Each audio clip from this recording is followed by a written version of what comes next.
Hello everybody, and welcome back to my channel. I am Are the Silent, and welcome to another chapter at the Astral Academy.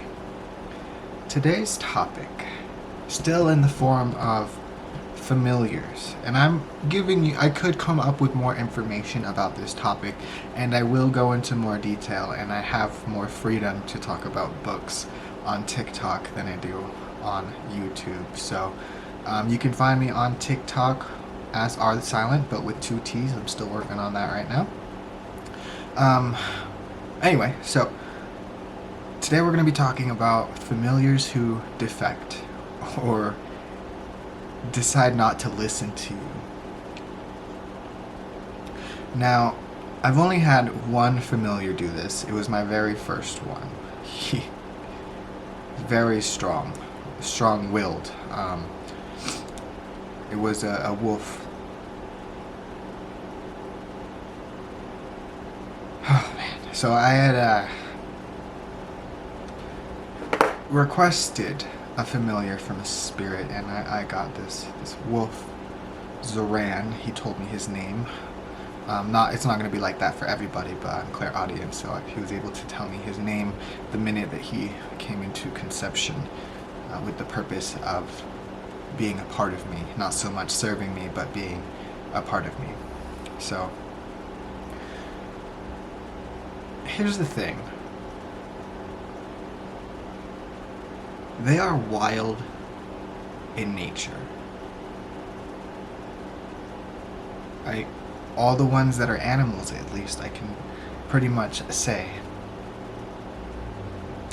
They are wild in nature, but sentient. So they deserve respect. A little admiration goes a long way, but you don't have to coddle them.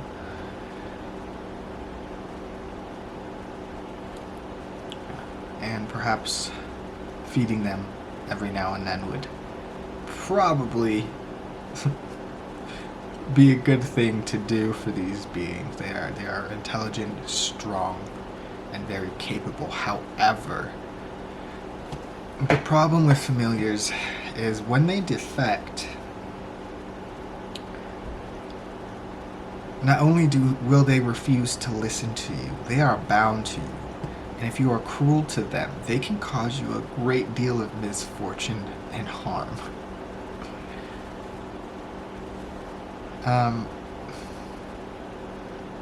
It can be strange. You don't ever really want to cross paths with your own familiar. I'm not saying you can rid them of you, but they are created for your soul and bound to you as such, so tearing them off of you, which can be done, would be quite uncomfortable.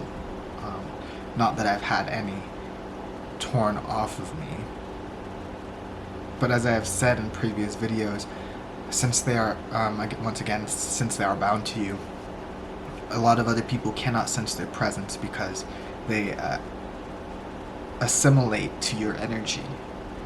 So people who are maybe stronger in the sense of clairsentience would be able to surmise their attachment to you, but truly and honestly,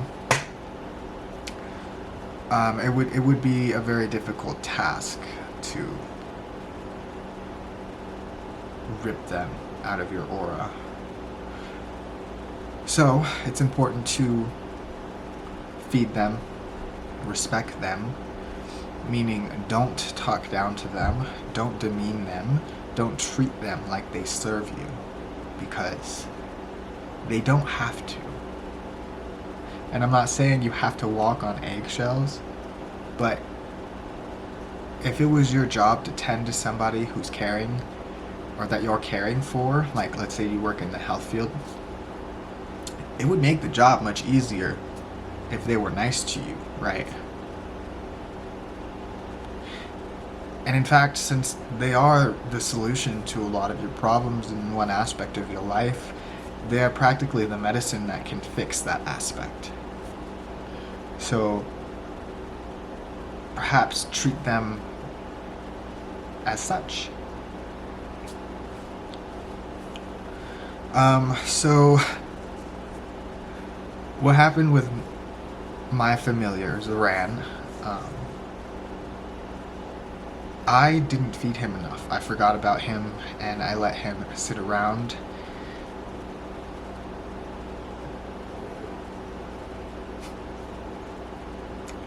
And then one day, I gave him a bunch of energy trying to make up for what was lost, or what I didn't feed him, or what I failed to give to him consistently. And I told him to protect a friend of mine. And he did. Very well.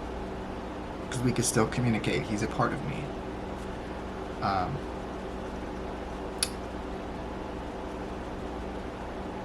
He didn't want to come back. I could no longer feel his presence when I talked to him. He spoke to me like I was an adversary, someone he couldn't trust. And perhaps they can tear themselves off of your energy and attach themselves to other people, but if the other person isn't fully aware, then maybe they would start feeding off of their energy unknowingly. And I'm saying these are all possibilities, and these are just my experiences. Obviously everybody's going to have a different experience, and obviously some people are going to say that this is complete and total hogwash, but I mean, Astral Academy isn't for people who can handle, it's not for people who cannot handle this kind of information. So for those of you who can, I'm not saying people who don't have no capacity to, because they can, and they would if they wanted to. But situations like this really require a sixth sense.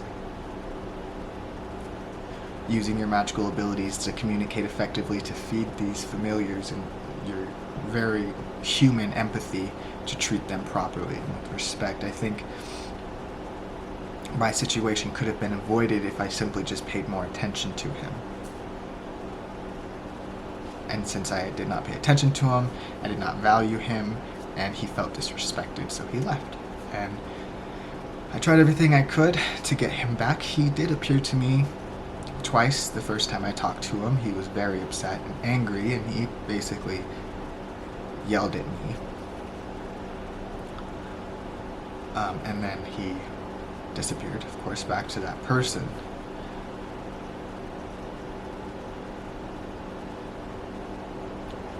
And then the second time I called to him,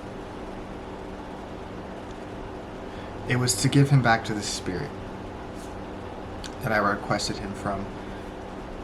He was tired of sleeping because he would always hibernate and sleep because we didn't feed him enough. So he went back. Well, I gave him back to the spirit. I didn't have much of a choice. He became so unruly that I began to fear for my own personal energy. And sometimes I wondered if he was capable of curses, hexes, not just being like a parasite, but really and truly being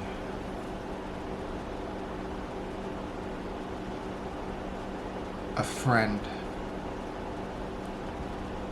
that I mistreated, that was bound to me. And once again, I know I've been saying that a lot, but it's important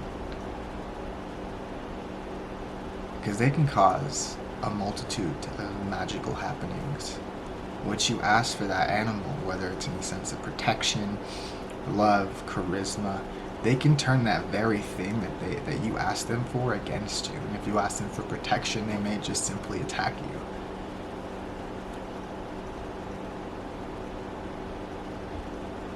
Anything that can think deserves respect. And I know we're all only human and not everybody can be perfect all the time, but they are pretty understanding creatures, at least the ones that I received. And I do feel quite bad, because once I gave him back, he was a little miffed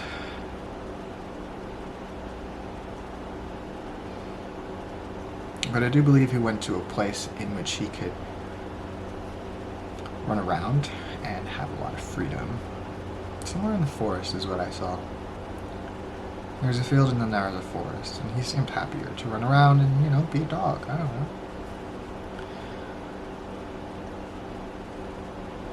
So there he is. And then I asked for a different familiar for a different reason.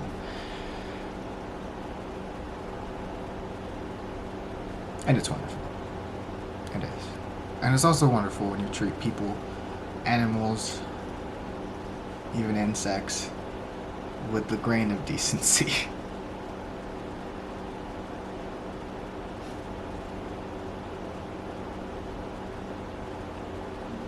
Even when you're mad. Apologies go a long way. Sometimes people get tired of hearing it. My mom used to tell my brother when I was a kid, apologies don't mean anything if you don't change your behavior. So, extraordinary. They are. Familiars. Not my family. It's actually quite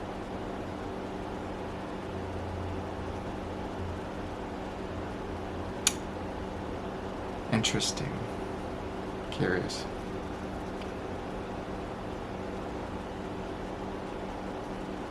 But yeah.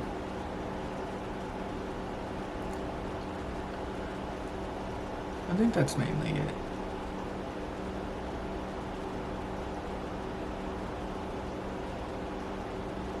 Yeah. That's mainly it. So, then, at the end of this video, I will give one homework if it matters. If it doesn't, it's fine. At least you show up to class, right? So, the challenge, I challenge you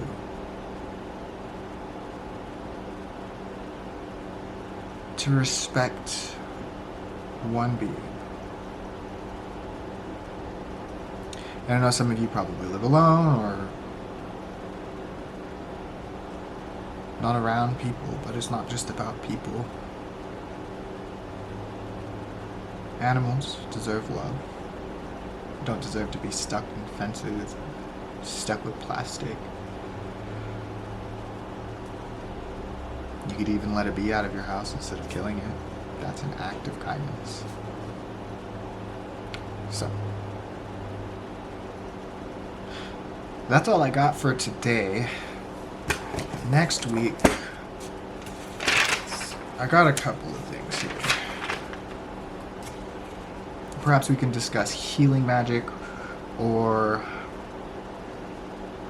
compelling magic, divination, enchanting. I mean, there's a lot of topics in this book, so practically making an online grimoire.